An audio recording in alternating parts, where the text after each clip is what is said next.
দর্শক স্বাগত আন্তর্জাতিক সংবাদে, সাথে আছি আমি নুজহাত রাহনুমা।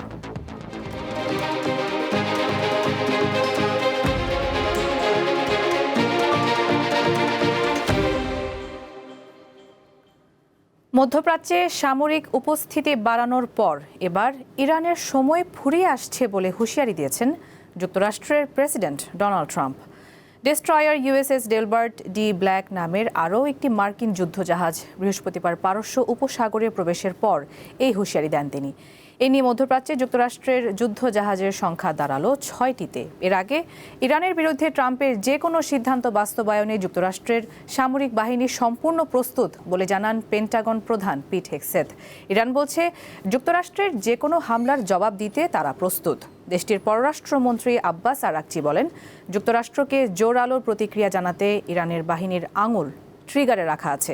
এছাড়া সম্ভাব্য মার্কিন হামলার আশঙ্কার মধ্যে আগামী সপ্তাহে হরমুজ প্রণালীতে সরাসরি গোলাবর্ষণ সহ নৌ মহড়া চালানোর ঘোষণা দিয়েছে তেহরান।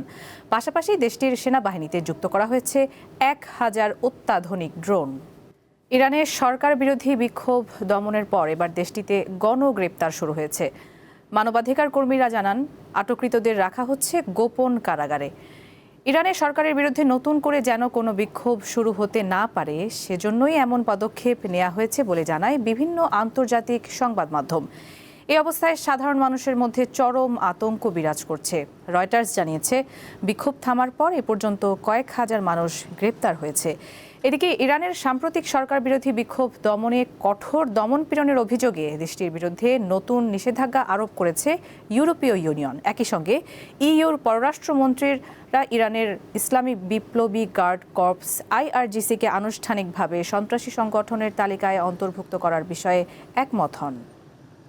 তীব্র শীতের কারণে রাজধানী কিয়েভ সহ ইউক্রেনের বিভিন্ন শহরে এক সপ্তাহ হামলা না করতে রাজি হয়েছেন রাশিয়ার প্রেসিডেন্ট ভ্লাদিমির পুতিন।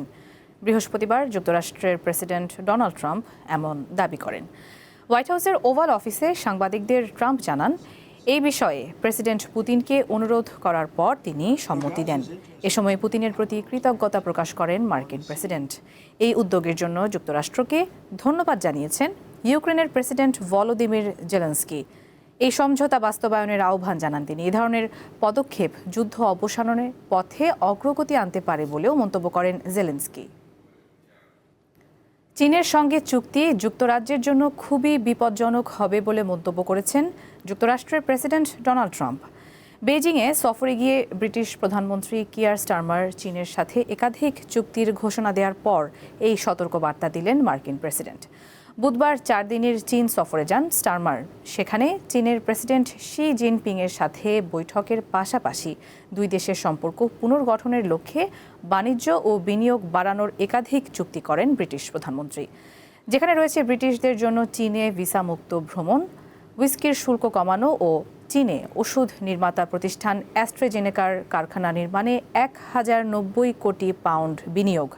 এছাড়া সংঘবদ্ধ অপরাধ ও অবৈধ অভিবাসন প্রতিরোধ সহ নানান খাতে সহযোগিতা বাড়ানোর ঘোষণাও এসেছে। দর্শক, শেষ করছি আন্তর্জাতিক সংবাদ। এরপর বেলা 2টায় দীপ্ত সংবাদ দেখার আমন্ত্রণ। এছাড়া আরও তথ্যের জন্য চোখ রাখুন দীপ্তর ডিজিটাল প্ল্যাটফর্মগুলোতে। ধন্যবাদ।